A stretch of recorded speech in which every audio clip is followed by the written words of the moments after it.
La justice négociée et les entreprises. Quels sont les intérêts évidents pour l'entreprise? Le premier, c'est le contrôle. Les entreprises ont besoin de contrôler leurs actions et leurs activités. Et la justice négociée permet bien évidemment d'avoir une parfaite maîtrise des risques. Pour l'entreprise, l'intérêt est tout à fait évident, ne serait-ce que parce que les acteurs économiques sont attachés à la fois à la prévisibilité et la lisibilité de la sanction. En l'espèce, une justice perçue comme plus rapide, a un caractère plus rassurant, quelle que soit d'ailleurs l'échelle des peines et des sanctions, qui en cela, évidemment, ne va pas du tout vers le sens d'une diminution. Il y a, je crois, tout d'abord un impact très positif, qui est d'atténuer la vision négative, presque infamante de la justice, que traduit très bien l'expression « traîner en justice » et qui est certainement attachée à l'idée de peine.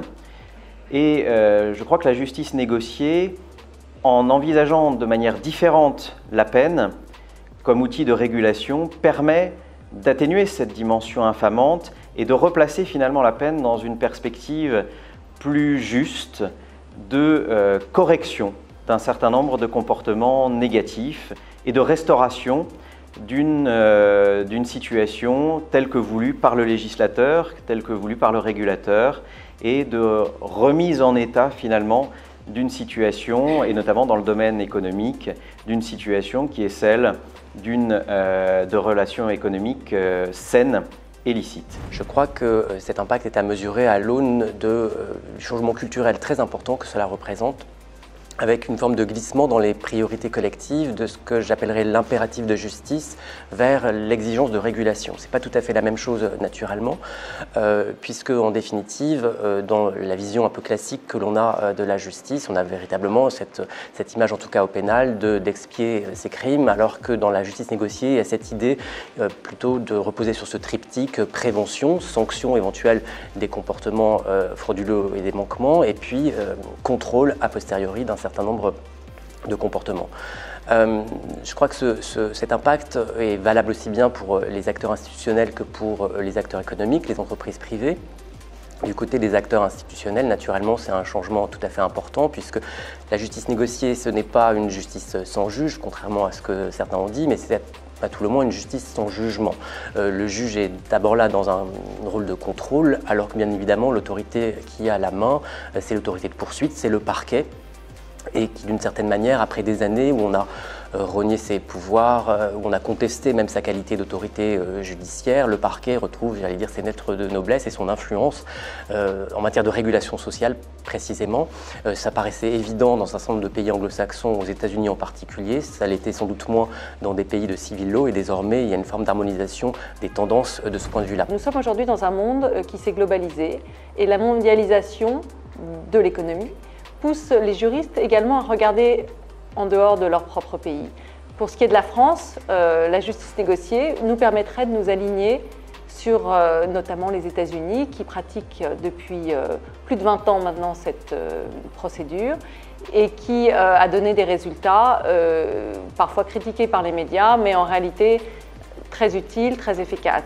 Les directeurs financiers des groupes qui ont travaillé sur les affaires de justice négociée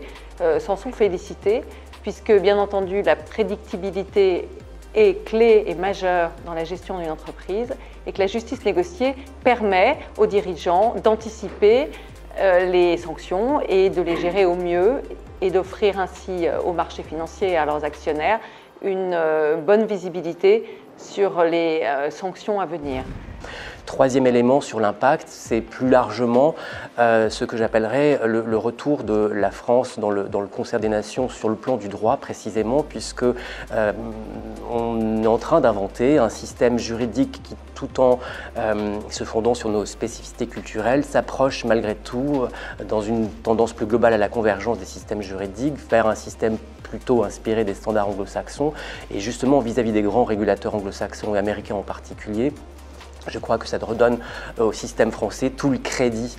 qu'il doit avoir en matière de capacité lui-même à réguler sa vie économique et sa vie des affaires. Le troisième aspect que j'ai envie d'aborder ici, c'est le rôle du juriste d'entreprise dans la justice négociée. Il me semble